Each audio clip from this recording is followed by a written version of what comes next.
Go. Hi, I'm Alice. I'm Mia's mom. So first I want to say congratulations to Amelia. She is getting all A's and B's. Not that she has to get A's necessarily just to be a success or anything, but she wants to go to college and do well in school. She's trying to learn how to be a good student. And so getting A's and B's shows that she's learning good school success skills that will help her be able to achieve her goals of going to college. She wants to be a chemical engineer, so the job you kind of need to go to a college for. You can't just do that in your garage necessarily. Super safe. So I want to talk real briefly about how to use the daily diary that we came up with to help your child in terms of helping advocate for your child with your school, their school, for improving their 504 plan or starting a new 504 plan. Just sharing some of the things we learned and the system that we kind of developed to help us be able to take care of it. So in a separate video, Amelia kind of explains how she uses the daily diary now that we've kind of designed it, but I'm going to talk a little bit about how we used it to help do the advocacy for her 504 plan. So every school kind of should have some kind of idea about how much homework should take per night, which varies by school, by grade, by how much homework they expect the kids to have. So Amelia's in a magnet school where they expect kids to have a lot of homework. So for us, the school said it should take about 2.5 hours because there's 6 subjects and then there's 10-minute breaks. So 2.5 to a little bit, maybe a little bit longer because one of our math classes wants a little bit more homework.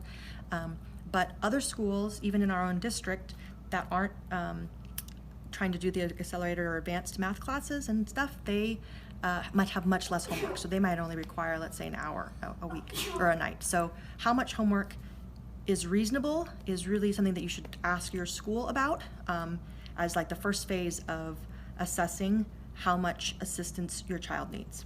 Then, once you kind of have that kind of goal in mind of how much time homework should take, and if there's any variances in how much expectation they have per class, then you should find that out. Like for example, I'm not sure if you can see it, but on Amelia's, her math teacher, because she's in a class that's preparing her to take advanced math that would qualify for high school credit next year, her teacher wants her to spend 30 minutes a day, not just 20. And Amelia's fine with that. If she wasn't fine with that, since it's a particular math class, she might have had to switch math classes, but she really likes this math, and so she's willing to do that. But exactly how much per class would be required is something that you should find out from your school if they have just like a general goal or a per class kind of average. And then using this format on ours, since it's her schedule, we hard-coded all her classes and the breaks and the daily estimated time so that she doesn't have to rewrite it every day, right? Because the less work they have to do, especially that's repetitive things that we can just kind of hard code, the faster their stuff will get done. Then I use this format and we put the start and stop time and the total time homework took. And when they gave us the goal, we would see how far she got. And then as part of the assessment, like if writing 1 to 2 sentences is the assignment for today, and this is for one class, and she's supposed to get this done supposedly in 20 minutes, and it was due tomorrow, then we would start the timer, and we'll show you what timer we use later, but you can use whatever timer works best for you. But we would start the timer for 20 minutes, and she would start doing her writing. And when the 20 minutes stopped, we would draw a line. And then I would make a copy. We'd give it to the teacher, and the school would know to expect this during the assessment period.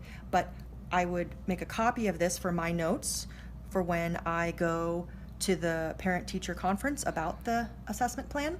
But I would just draw a line so we saw how far 20 minutes got. Because if they're expecting this whole thing to get done in one day with an average student, but because of the ADHD and Amelia's difficulty writing, she only gets this far, then that's very useful information to explain and demonstrate to the school why Amelia's 504 plan should have a recommendation that she gets extra days on assignments when they're not tests that are due same day. But on that note, even on same day in-school tests, our school gives us an extra allowance where they'll notify me if she needs to stay late after school so that she can have a little extra time after school on the same day for a test where the test requirement requires it all be done in the same day, but she wasn't quite able to get it done during class time.